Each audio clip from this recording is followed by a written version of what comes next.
Captain's Log, July 6, 2016. Today, instead of responding to any kind of news articles or trailers or anything, I thought I'd talk a little bit about writing. And of course, knock on wood, I'm sure a little bit later today, there'll be some earth-shattering announcement that I'll want to respond to. But right now, I want to take the opportunity to give maybe a little bit of writing advice and explore a writing topic a little bit. This is something that I'll probably do periodically here on Captain's Log. Folks have been asking me to talk more about writing lately, and I really miss doing that, so I thought today I would talk about the importance of reading as a writer. And of course, this is something that, especially if you're an aspiring writer, you've probably been beaten over the head with 100,000 times by writing books or professors or teachers or what have you. The notion that if you're going to be an effective writer, you need to do lots of reading. That should be common sense, that should be a given probably, but we live in a culture where a lot of people really don't like to read. They see reading, some people I think, even if they don't articulate this, subconsciously see reading as kind of an outmoded form of entertainment that's kind of primitive now.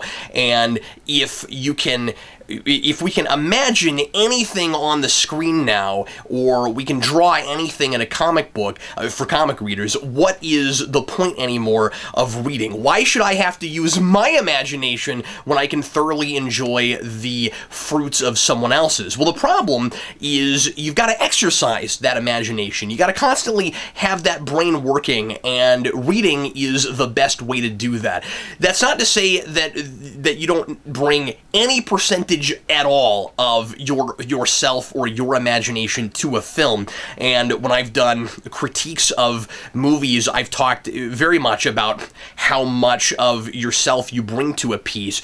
But there's a lot more of that when you're reading, because if I read a book and you read that same book, you and I will have very different experiences with it. Certainly we'll have different interpretations of it, just like we would of movies, but we'll have a different picture in our head of the protagonist. Even if the writer tells us down to the most minute microscopic detail what a person looks like and what they're like, because we don't see them visually, you and I will still have at least a slightly different perspective, a different sense of what that person looks like. And so reading is much more of an active experience than watching something, and even than reading a comic book. Of course, as Dominic Postalone said in my documentary, The Midwest in Panels, the comic books are somewhere in the middle. You don't have everything spelled out for you, he says, and he's right, I think, but there is more of your imagination that you have to bring to it. I want to read a quote from Sands Hall from Tools of the Writer's Craft, and this is probably akin to what you've heard before, especially if you're an aspiring writer, about the importance of reading. Write as often as you can with purpose. She's talking about writing habits. Critique the work of others and read some more. Keep an eye on what the writers are doing. Take that to your own writing. Examine the work of friends or published work. Read. So she's talking about the importance of writing a lot, writing all the time. Most people most writers will tell you to write as close to every day as possible. In his book on writing, Stephen King says that he aims for I think he says 2,000 words a day. Maybe he writes more than that. And he says that when you're just getting started, if you have to just aim for 1,000, that's fine. But have a goal, aim for a word count, and do that every day. But you notice that she keeps sneaking the word read in there. So writing is important. You have to practice just like you practice anything, but reading is just as important, and you should be doing it even more often. Because of course, you're just seeing how other people are writing, and that helps you to you incorporate good writing in your own work, or at least you hope that that's what you're doing. You're not ripping people off, but the more you read and the more you write, you start to develop your own personal style, and it's really important that you're reading other people's work. And even I think if all you want to write is screenplays, if all you want to write is something that goes to screen, I think it's still very important to read. I've gotten manuscripts from people in the past from viewers who clearly haven't read often enough. Not to be mean to anybody at all, of course. This is just what I've seen. I'm just calling it like I've seen it. And this is a thing that I saw, of course, in school quite a bit, especially, certainly in high school, but especially when I was in creative writing workshops and just kind of English 101 type classes, because when I first went to college, I started at a JUCO, and then I transferred to the University of Kansas, which is where I got my English degree. And when I was at the junior college, you had to take an aptitude test for placement, but you weren't able to test out of anything. So even though I got top marks on the English portion of that, I still had to take the English 101 class, which I thought was absurd and pointless and a total waste of my time. But while I was there, I saw a lot of people who, when we had to do peer editing exercises, who unfortunately didn't seem to grasp a lot of the fundamentals and maybe weren't taught that stuff correctly in junior high and high school, or weren't paying attention. But more to the point, probably aren't readers, because if you're reading all the time, that's a lot of that stuff, not all of it certainly, some of that stuff has to be studied, and different people are different, and probably come by certain things more naturally than other people. But what ends up, what ends up happening is, if you're reading all the time, a lot of the rules just become kind of inherent. You don't even think about them. If you're reading a lot of good writing, you get into this kind of repetitious groove where you wouldn't even be able to articulate what the grammatical rules are, but you're able to, but you're able to incorporate them. And if you ever sat in a classroom and it was suddenly explained to you and spelled out to you, you'd go, oh yes, I know this, but I know it intrinsically. And so, again, no matter what kind of thing you're writing, I think it's very important to read. And I think it's more important now than it ever has been, because people are, this is what's so interesting about the internet to me and the culture that we live in now.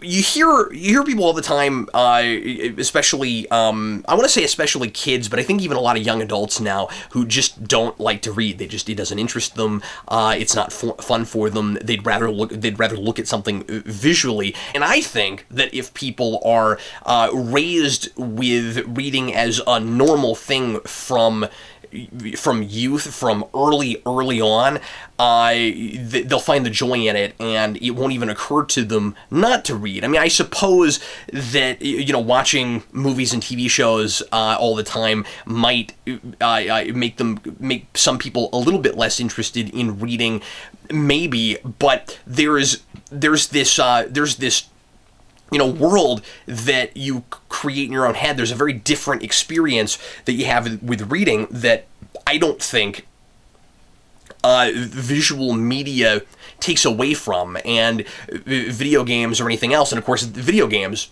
are a more interactive experience, but again, everything visually is still there for you, still spelled out for you. There are plenty of games where you get to kind of help create that, make your own stuff, and so that's certainly exercising your imagination in that way to a degree, but I don't think anything replaces reading the magic of, and I don't want to oversell this, but I don't think anything replaces the magic of letters that become words, that become paragraphs, that incite your imagination and create a unique experience for you and you alone, even if hundreds and thousands of people read the same thing that you're reading. The difficulty these days is that while people say they're not interested in reading and they don't want to have to do it, they're reading all the time. People, I think, read more than they used to when this phenomenon started, when fewer and fewer people were reading. I think there was kind of a period, maybe in the 90s, when, and maybe even in the 80s, where a lot of kids weren't reading because they had plenty of other distractions, as I was saying, and there wasn't anything that was really forcing them to look at words all the time. There is now. now people text all the time, they use Twitter all the time, people are always writing in YouTube comments, and so people actually are reading a lot more, even if they don't like to read, because that is the prime way, of course, on the internet that we communicate. Even if you do a lot of video calls on Skype or Google Plus or what have you, the primary way that people are communicating on the internet, of course, is through text, and texting has become almost as commonly used as a verb now as talking, as speaking. It comes up all the time, of course, and so I think the challenge now is to not have your writing and your grasp of language dumbed down by reading poor writing all the time. And if you are reading primarily on the internet, and most of what you're looking at are YouTube comments and tweets and emails and things like that, inevitably you're reading poor writing all the time. You might know people that write very well and don't use too much shorthand and spell things correctly and write as if they were writing in informal paper or something, when they and have kind of a sense of email etiquette, which I don't know that there really is such a thing except for maybe in places of work, but where they have at least a sense of what they think that should be, and they're writing well. And I don't mean writing super formally. I don't mean talking above people or anything. I just mean using basic rules of grammar, having punctuation, starting your sentences with a capital letter and ending them with a period, and having paragraph breaks, and et cetera, et cetera. Even if you know people that do that, for every one person that you communicate that writes well, there are probably 10 other people who don't. Probably. I don't know you, who, each person watching this, and so you may have different experiences than me, but if you are on Twitter, and if you are reading blogs, and even and even articles, even professional articles, and I say professional in air quotes, not to belittle people that write articles for a living and news articles on the internet, but I use that in air quotes because I think the standards are just way low right now. I see so many mistakes, and again, not to be prudish about it, I'm just saying basic grammatical errors where people seem to not be educated well enough in English grammar and in English, grammar and syntax and punctuation, that publish professional articles, and it's even creeping into print publication real hard. And obviously there's always been some of this. We're all human beings, nobody's perfect. You're going to end up with a typo here and there sometimes, even if you are absolutely meticulous about it and you have an editor. It happens. My novel had an editor, and there are a few typos, regrettably. But I see it creep into comics all the time, mainstream comics as well as indie and underground, and I think that a lot of that, and it's seeing such an increase of it, is linked directly to this phenomenon of lowering the standards, kind of dumbing down the language, because there are no standards of writing on the internet, and I'm not saying necessarily that there should be. I just wish that everybody learned how to write correctly and wrote better. Why is that important for communication? Certainly, if everybody has like a different set of standards, it's that much easier for people to misunderstand what you're trying to say, and on the internet for arguments to get started, because anything on the internet certainly can cause that. But it's so because that is going on, and because most of what a lot of us read, if we're on the internet, very much at all, is at best a mix of okay writing to good writing and really poor writing.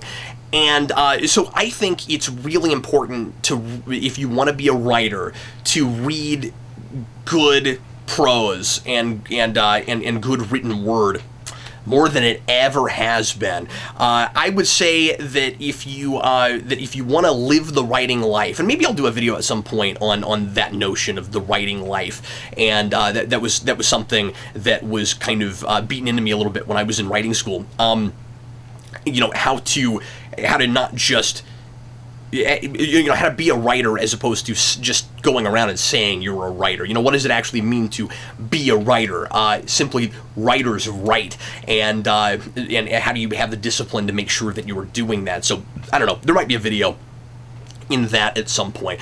But the point I mostly wanted to get at here is that we read a lot of poor writing now, and so I think if you want to live the writing life and you want to get really serious about writing, read every kind of thing you can get your hands on, print-wise, and I do really recommend print. I mean, read good writing online also, and just because it's on the internet doesn't mean it's bad writing. There are, of course,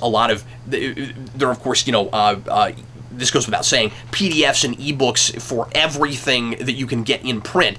But I do think that and this might be different for different people. I know that for me, my comprehension is better when I read on the page than when I read with a backlit screen. So it might behoove some of you anyway to get your heads out of your computers and out of your phones and tablets and pick up actually a physical book. But again, this isn't me saying older. The old way of doing things is always the better way of doing things. I'm not trying to be too romantic about the notion of reading. And I also think if you like audiobooks, by all means. I mean, I think you really should read also, get a sense of writing on the page, and pacing and stuff with regards to words and paragraphs on a page, but it's certainly, but I think that audiobooks are beneficial also, if for no other reason than just constantly listening to different ways of speaking and the different ways people put language together, different people's personal styles, and really building vocabulary. But I think if you want to write a lot, you should be reading at least 2 or 3 times the amount that you're writing. So if you, and this is not a rule or anything, but it's just my advice. It's just an idea that I have, and I don't always manage this myself. Like I find it difficult to find time to read things that aren't comics. Obviously, I'm one of the biggest proponents of comics I know, so that's not to belittle comics, but I think you should read more than just comics, again, because since that has a visual element to it, it's not quite as active, and I'm sure some folks would argue with me about this, but I'm just saying it's not as active an experience as reading prose, because prose, leaves, I mean, not everything to your imagination, because there's descriptors that tell you what things look like, but you have to, but you have to manifest the visuals all in your head. And I just think that's good exercise, and that folks should be doing that. So if you write, say, 1,000 words in a day, and it takes you, say, an hour and a half, 2 hours to do that, or however long it is, you should be reading at least that much or more. I don't mean that like for every 2 hours of writing you should read 4 hours. You may not have the time to do that. But if you're writing 1,000 words, try to read 2,000 words. That's all I'm saying. So anyway, that's my advice today for writing, and I would be interested to see people's comments. And if you'd like to see more videos like this, obviously my word is not the last word. There are plenty of different schools of thought on writing, but I just thought that I would share a little bit of mine. I will see you again tomorrow with another Captain's Log, and thanks a lot for watching. I'm Captain Logan, and this concludes today's Captain's Log.